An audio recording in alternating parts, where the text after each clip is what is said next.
Cumprimento a igreja com a paz do Senhor Jesus. Grato ao Senhor pela oportunidade de estar na sua casa para adorá-lo, para bendizer o seu nome. Nós recebemos hoje a notícia do nosso pastor Celso, que estaríamos trazendo uma palavra hoje à igreja. Estávamos ali trabalhando. Claro que depois da notícia, a gente já não consegue trabalhar da mesma maneira, né? E nós nos alegramos e, ao mesmo tempo, também sentimos o peso da responsabilidade, porque é melhor ouvir do que falar. É melhor ouvir do que falar. E quando nós falamos, logicamente há consequência. E ainda mais quando nós falamos da palavra de Deus. Então, lógico, com a bênção do nosso pastor Josué Cipriano, a igreja tem passado uns dias abençoados com o trabalho de missão. E a gente esteve viajando também, era Dia dos Pais. E aproveitei para ver os meus pais, meu pai ali na cidade de Canelinha, e a gente pôde acompanhar alguma coisa do culto, estava muito bom. Mas eu quero fazer uma deferência da palavra de Deus que está em Lucas, no capítulo de número 15, um texto muito conhecido, capítulo 15, versículo de número 17, somente a parte A, que diz assim: então, caindo em si. Apenas esse versículo, os irmãos podem sentar-se, por bondade. Esse texto está inserido dentro de uma parábola que está inserida dentro de um conjunto de parábolas. Nós encontramos Jesus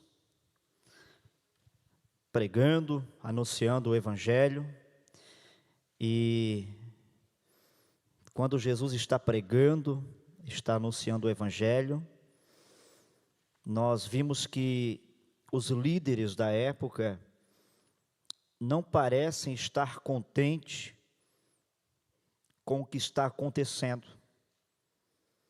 Não parecem se alegrar com o que Jesus está fazendo. Jesus, ele anuncia o reino de Deus e está dentro, caminhando junto com o povo simples, considerado um povo pecador, considerado um povo que pelos religiosos eram imundos. E Jesus está andando, caminhando e comendo com estes homens, com estas pessoas. E quando Jesus percebe que o coração daqueles homens, dos fariseus, não está alegre, Jesus começa a trazer um ensino. E dentro deste ensino, ele pega 3 parábolas para expressar uma única verdade. A verdade do amor de Deus pelos perdidos. Todas essas parábolas, as 3 parábolas, a da dracma perdida, da ovelha perdida, do filho pródigo, expressa uma única verdade, a verdade que Deus está com um olhar de misericórdia e amor por aqueles que estão perdidos. Essas parábolas, a parábola da ovelha perdida, essas parábolas, elas têm a ideia da prioridade. São parábolas de prioridades. A parábola da ovelha perdida fala da prioridade do pastor. E a prioridade do pastor é encontrar a ovelha que está perdida. E o resultado, ao encontrar esta ovelha que está perdida, é, como resultado, alegria, festa, comemoração. O coração desse pastor, ele arde de alegria. A segunda parábola, a dracma perdida, também é uma prioridade. Alguém vai dizer que a dracma perdida é uma moeda dentro de um conjunto de 10 moedas, que era um dote, um presente que a mulher, a esposa, tinha recebido. E a prioridade é a honra do matrimônio.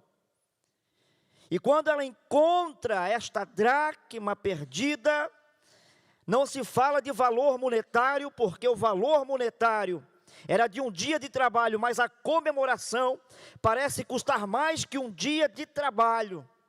Mas é a alegria de honrar algo que foi dado a ela. Então, ela tinha prioridade.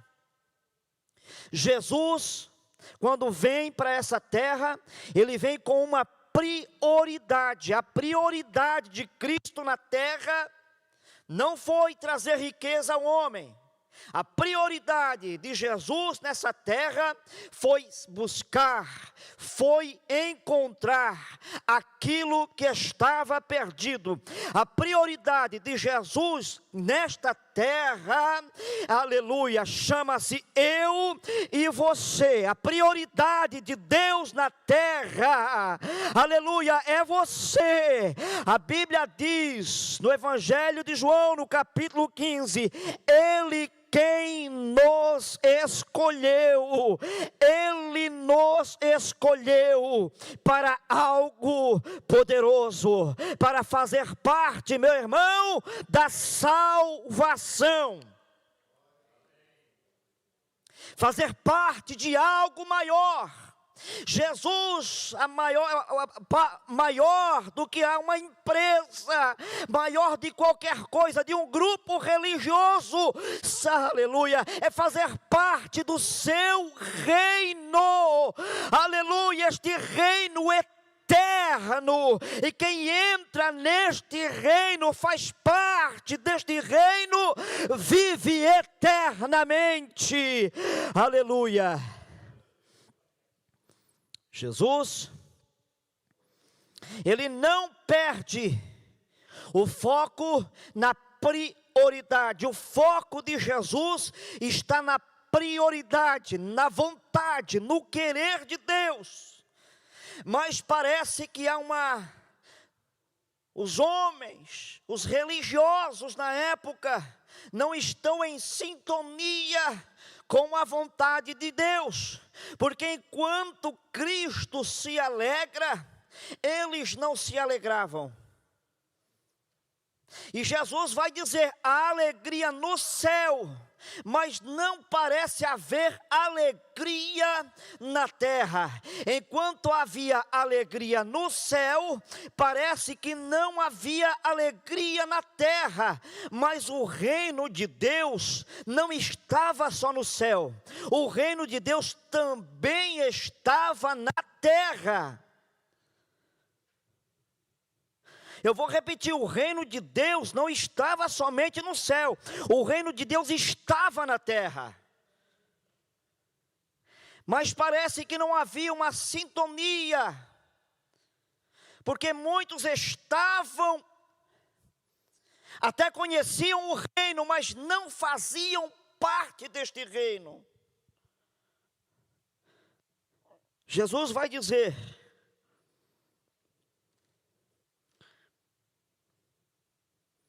dentro do reino, Jesus vai dizer sobre prioridade. Em Mateus 6:33, diz que em primeiro lugar, nós devemos o quê? Amar a Deus sobre todas as coisas. prioridade.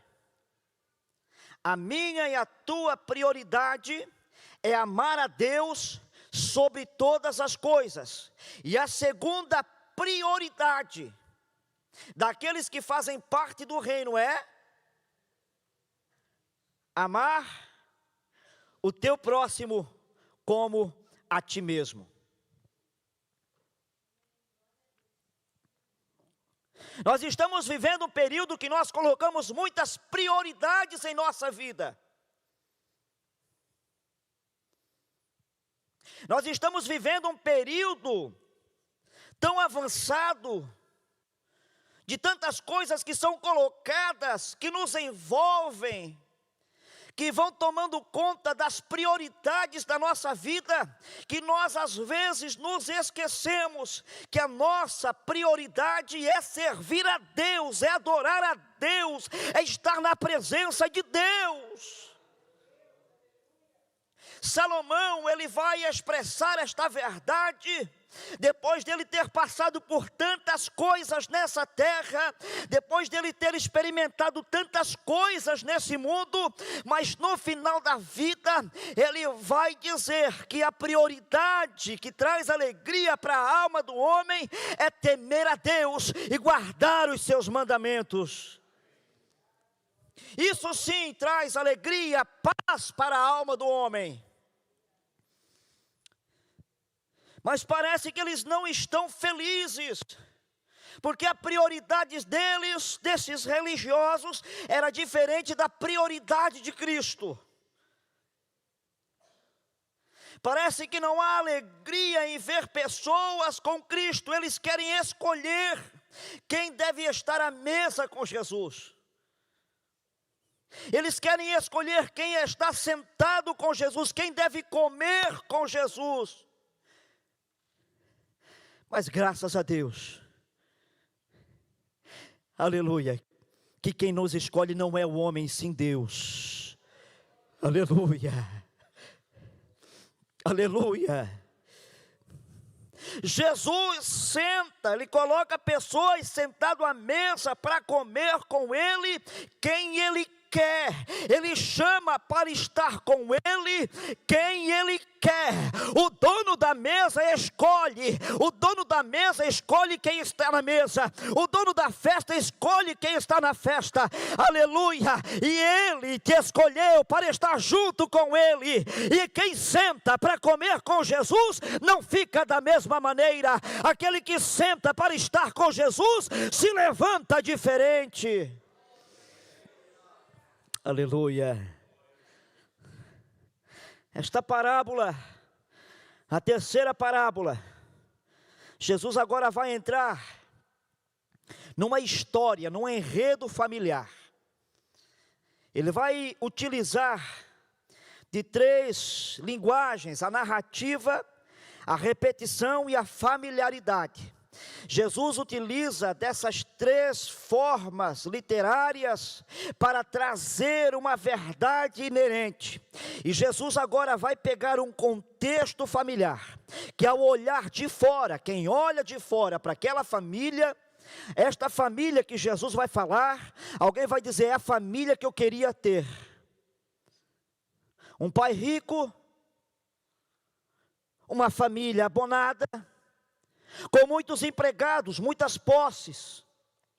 Aparentemente, parece que está tudo certo. Aparentemente, parece que não há problema nenhum. Mas, na verdade, havia um problema que estava prestes a ser revelado. E nós vamos entender que este problema vai atingir os dois filhos. Nós vimos aqui que dentro desta parábola, dentro das parábolas da prioridade, está um pai de família. E a prioridade deste pai, a maior prioridade dele são os filhos. E quando nós vimos que um dos filhos quer a herança, ele quer pegar parte da herança e sair para longe. Ele quer pegar parte da herança e sair para uma terra distante. desrespeitando a família, a tradição, desrespeitando a tradição, a cultura dos seus pais. Ele entra numa fase de orgulho e de soberba.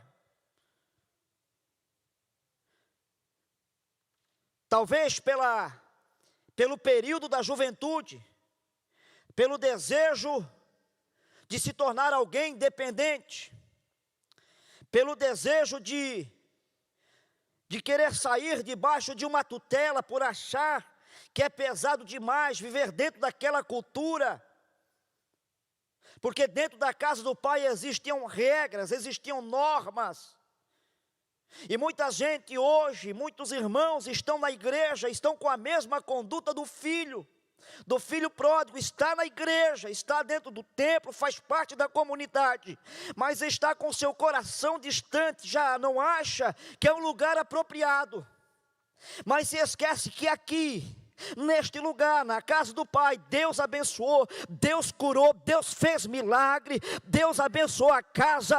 Muitos de nós chegamos daqui numa situação difícil, numa situação calamitosa, na oração, na imposição dos pastores, das irmãs do círculo de oração.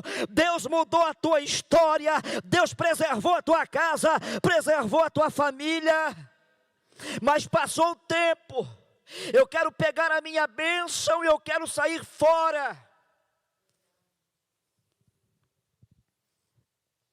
Existe o filho que está distante, mas existe o filho que está dentro do templo, mas o coração já está longe.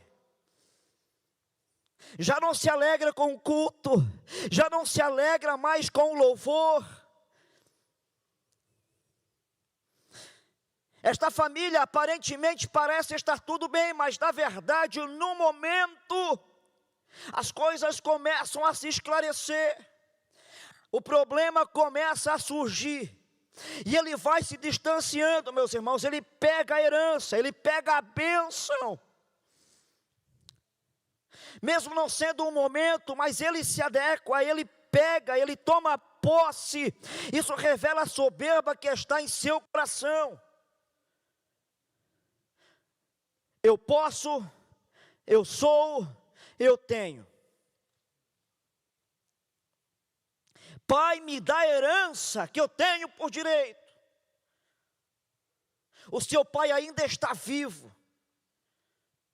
Isso revela o quê? Que ele não tem intimidade, um bom relacionamento com o seu pai.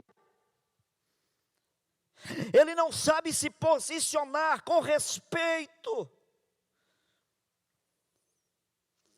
É por isso que quando nós chegamos na igreja, a primeira coisa que nós fizemos, a primeira atitude que nós fizemos, meus irmãos, é dobrar o nosso joelho, porque sabemos que não estamos na presença de qualquer pessoa, não, estamos na presença do Todo-Poderoso, aquele que criou os céus e a terra. Por isso nós já chegamos nos curvando com toda a reverência ao Criador dos céus. Aleluia, oh glória. Há uma necessidade, há um cuidado de chegar na presença de Deus.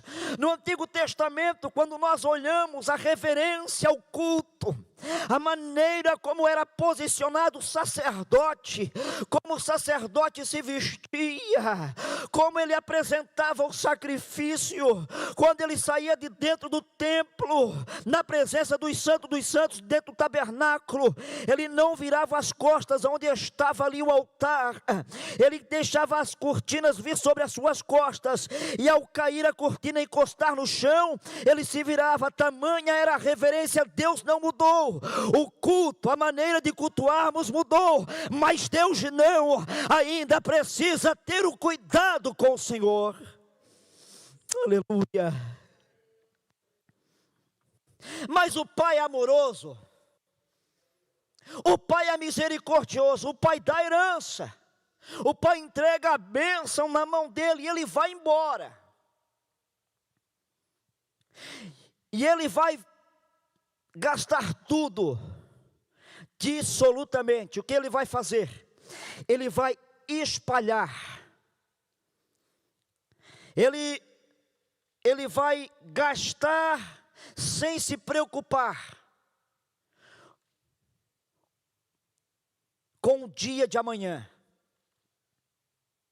Ele vai gastar dissolutamente, porque acontece, quando alguém sai da presença de Deus, parece que tudo vai dar certo.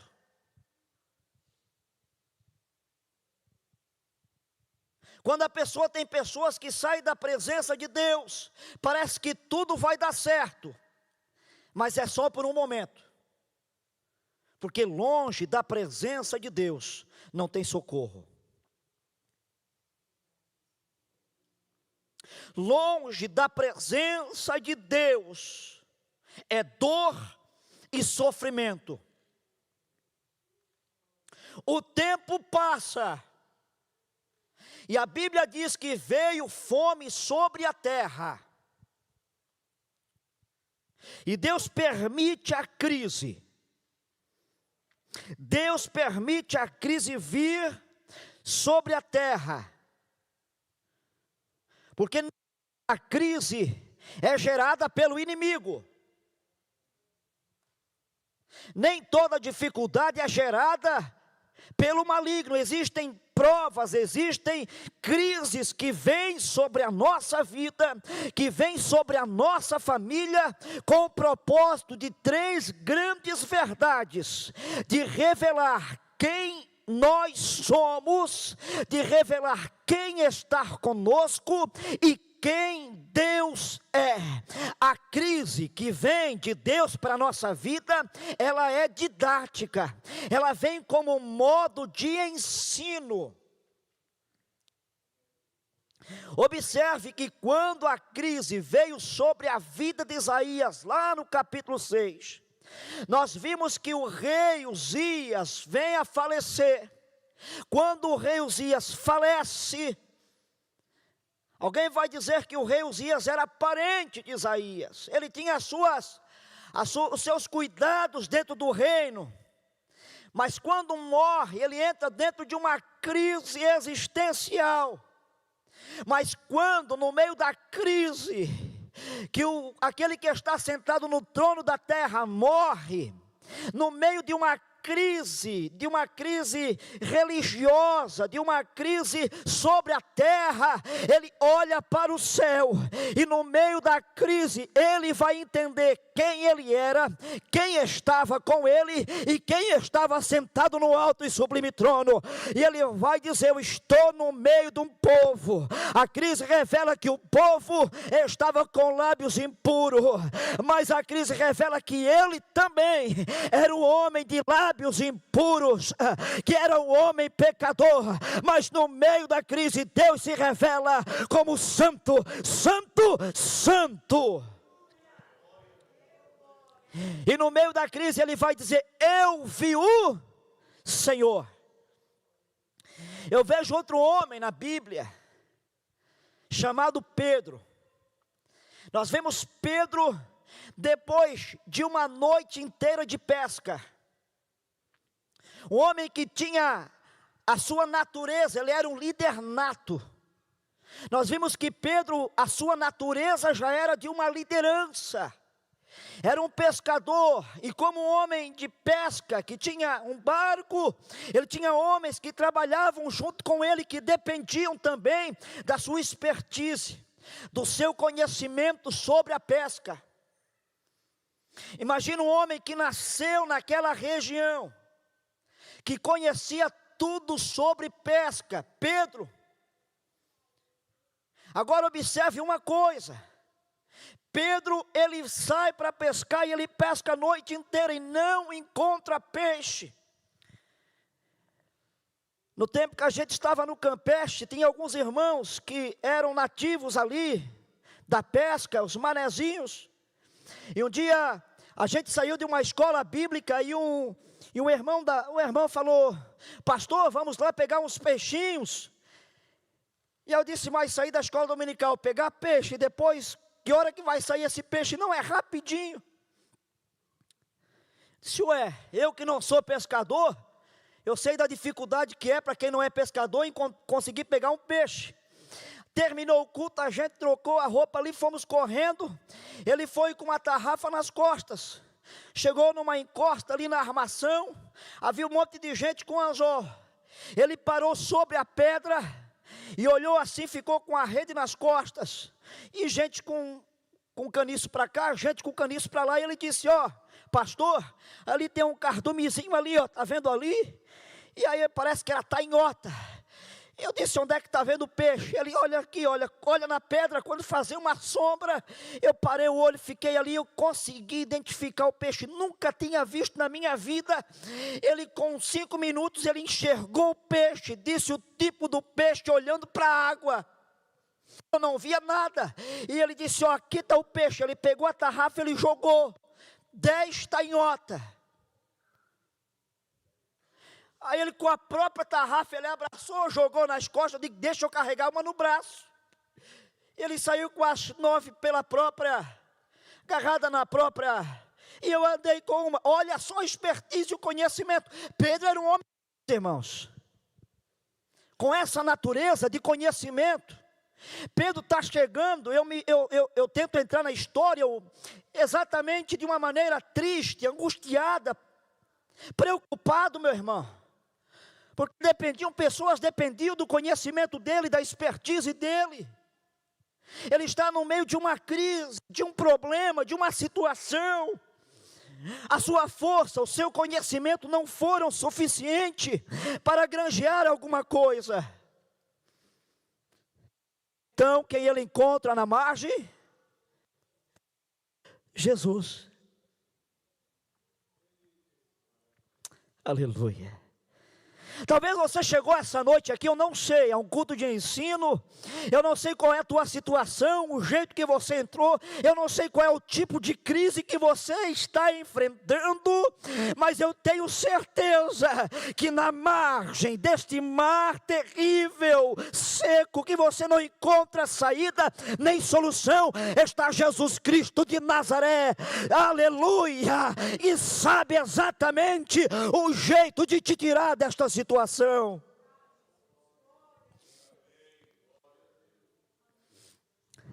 E ele dá uma ordem para Pedro, e Pedro obedece. Ele obedece a palavra. Ele sabia que não tinha o conhecimento dele, a expertise dele, a experiência dele, não tinha peixe, não tem.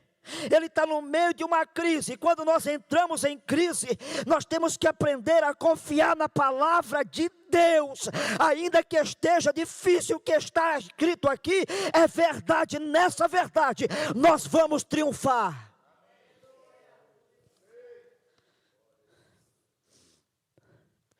Tem gente que só acredita se uma profecia vir a seu favor. Oh, irmão, acredite na palavra de Deus. Se Deus fala que está conosco, Ele está, e ponto final. Joga a tua rede, Pedro. E Pedro joga a rede, e nós conhecemos a história. A rede quase se rompe. O barco vai, quase que tomba de tanto peixe. Quando ele chega na margem, meu irmão, aquilo que antes era um problema deixou de ser um problema. Mas agora Pedro sai desta crise com uma visão diferente. Ele sai dessa crise entendendo que Jesus Cristo é o Senhor, porque ele se curva na presença do Todo-Poderoso, e ele diz: ausenta-te de mim, porque eu sou um homem pecador, necessitado, miserável. Aleluia. Veja o posicionamento de Pedro, diferente do filho pródigo. Filho pródigo age de uma maneira soberba. A ação do filho pródigo está na soberba do seu coração. Às vezes nós achamos que há filhos pródigos no mundo, e eu torno a repetir, existem muitos filhos pródigos ainda dentro da casa, que não se manifestaram, mas Deus vai permitir a crise, para que nós nos conheçamos, para que conheçamos quem está em nossa volta, e conhecemos melhor a Deus. É na crise que nós conhecemos melhor a Deus. Jó tinha um pensamento sobre Deus, mas quando termina a crise sobre a sua vida, ele vai dizer que ele tudo pode, e que nenhum dos seus pensamentos pode ser impedido. Ele diz: eu ouvia falar, mas agora eu te conheço. Oh, aleluia! Oh, aleluia! O filho pródigo se distancia, e vem a crise sobre a terra, vem a fome sobre a terra. A crise agora começa a revelar quem é verdadeiramente o pai, quem está com ele e quem ele é. Ele está numa situação deplorável, desejando comer a comida que os animais que ele sustentava. Quando ele deseja, e vem a palavra que nós lemos aqui, então, caindo em si. Cair em si mostra que ele teve entendimento, que ele está aprendendo com a situação. Não importa o que o pai dissesse, era necessário ele passar pelo processo. Note que nas duas parábolas anteriores, a dracma e a ovelha, o pai vai em busca. A mulher procura, o pastor vai à busca. A mulher procura, mas nessa parábola o pai não vai atrás. Ele deixa. Mas tem uma coisa: enquanto o filho sai, ele fica junto à porta, e a porta permanece aberta. Porque Deus, ele não fecha a porta, ele sempre deixará uma porta aberta. Aleluia! A Bíblia diz que ele abrirá uma porta no vale de Acor, no vale da tribulação haverá uma porta aberta. Quando João está na ilha de Patmos, todas as portas se fecharam, mas quando ele olha para o céu, ele diz que vê uma porta aberta, uma glória, uma porta aberta. Ainda que todas as portas se fechem na terra, haverá uma porta aberta no céu.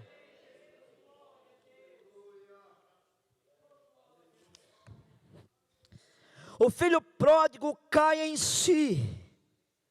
Ele começa a fazer uma análise da situação. E aí ele começa, e quando ele começa a fazer uma análise, ele não procura defeito em A ou B. Porque o pensamento do soberbo é: eu estou assim por causa de fulano. Eu estou assim por causa de ciclano. Não. Note-se que ele começa a ter uma mudança de pensamento. Ele começa a fazer uma análise, ele diz: opa, esta situação está assim por causa de mim, é consequência das minhas atitudes. O que faz Davi ser diferente de muitos outros homens é porque quando ele peca, ele diz: eu não pequei por causa de Betseba, da situação que ela estava, eu pequei porque eu fui falho, eu fui miserável.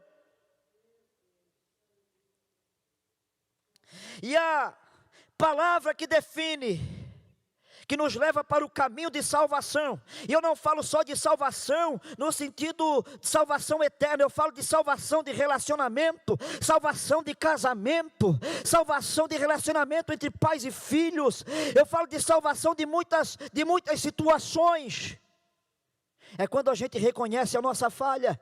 Quantos casamentos estão sendo desfeitos porque a pessoa não tem a humildade de reconhecer: eu falhei, eu errei, me perdoa. Quantas pessoas estão sofrendo em meio à crise e só tem um jeito de mudança, e a porta ou a direção que aponta para a porta é arrependimento. Porque não existe evangelho sem arrependimento. Quando Jesus aparece, a primeira mensagem, depois daquele momento em que Jesus passa por aquela tentação, a Bíblia diz que ele vai em Zebulon e Naftali, e lá em Mateus no capítulo 4 ele vai, e quando ele vai, a Bíblia diz que ele vai à região de trevas e sombra da morte, e quando ele chega nessa região de cidade de refúgio, ele diz: arrependei-vos, porque é chegado entre vós o reino de Deus. Aleluia. E a ideia de arrependimento, note, quando ele começa a se arrepender, ele começa a visualizar como ele vai chegar. Como é que eu vou redimir-me?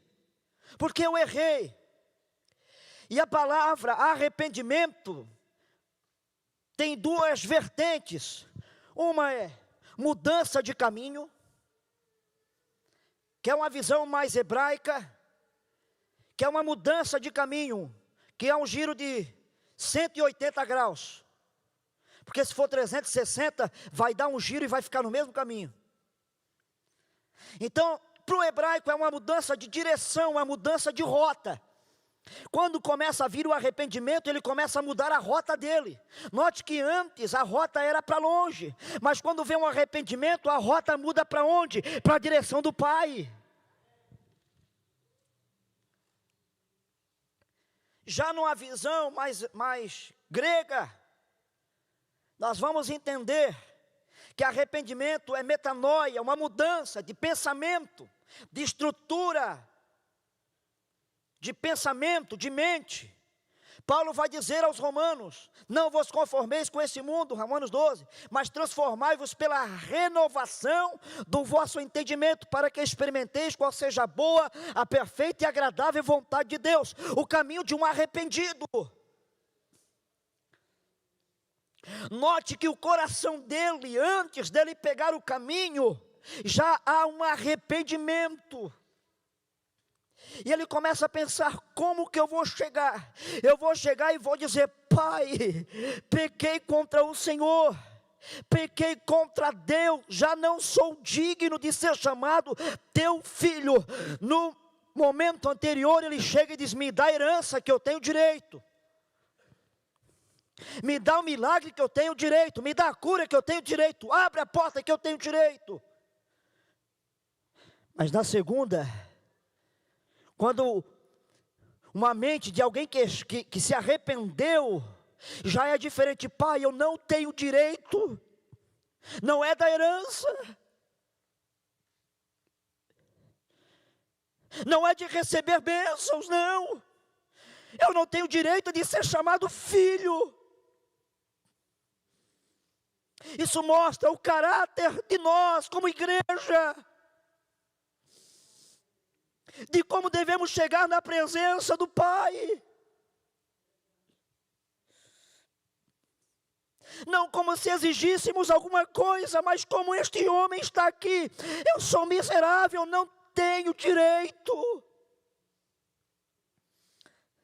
Mas o Pai é misericordioso, através da pessoa bendita do Senhor Jesus Cristo, que diz que Ele veio para os seus, mas os seus não receberam. João capítulo 1, versículo 13 a seguir, Ele vai dizer: mas Deus deu o direito de ser chamado filhos de Deus, tantos quanto creem no nome de Jesus Cristo. Nós recebemos o direito, ainda que não merecemos, mas você pode levantar essa mão bendita, santa, lavada pelo sangue do Cordeiro, e louvar a Ele e agradecer, porque você tem o direito de ser filho, por intermédio de Cristo. E ele pensa: como é que eu vou chegar na presença do Pai? Como é que eu vou chegar na presença do Pai? De que maneira eu vou chegar na presença do Pai? Ele vem no caminho. Observe que ele vem no caminho já com a mente transformada, com uma mente restaurada. A crise mudou alguma coisa neste homem. A crise que está sobre a tua vida, ela não veio para te matar, ela veio para te mudar, ela veio para te fazer crescer, ela veio para te fazer amadurecer. A crise que vem sobre a nossa vida, vem para termos mais experiências com o Senhor. A crise que vem sobre a nossa vida, vem para mudar o nosso pensamento e forma de ver as coisas. Ele vem, quando ele vem pelo caminho, não vou poder entrar no outro filho, mas quando ele vem pelo caminho, em direção ao Pai, nós vamos entender o que Jesus está falando, o amor do Pai pelas vidas perdidas. Quando ele vem arrependido, antes mesmo dele falar, quando ele vai falar, quando ele vai gesticular, a ação do Pai mostra o quão grande amor Deus tem pela nossa vida. Quando ele vai falar alguma coisa, o Pai abraça, e o texto no original diz que o Pai beija copiosamente, o Pai abraça, segura aquele filho maltrapilho, descalço, segura e beija, e antes que ele falasse alguma coisa, o Pai já prepara o anel para colocar no dedo dele. Aleluia! Isso confere o que? Identidade. O anel trazia a insígnia da família, ele volta a ter identidade. Ele então começa a colocar calçado nos pés, porque ele vem como maltrapilho, mas calçado no pé, proteção também. Ele traz proteção para o filho, é porque na presença de Deus nós temos identidade, nós temos proteção. Oh glória, eu tenho que parar, pastor. Quantos aqui podem agradecer pelas bênçãos de Deus recebidas em meio à crise, em meio às dificuldades? O Pai está te vendo e tem coisas preparadas para a tua vida. Eu posso orar, pastor? Aleluia, eu coloco a peça igreja para se colocar de pé. Eu vou orar por alguém aqui. Eu não sei qual é o problema que você está passando, mas a palavra aqui foi ministrada. Se alguém enfermo esta noite, eu quero orar pela tua vida. Se alguém aqui está passando um processo difícil, eu quero orar pela tua vida.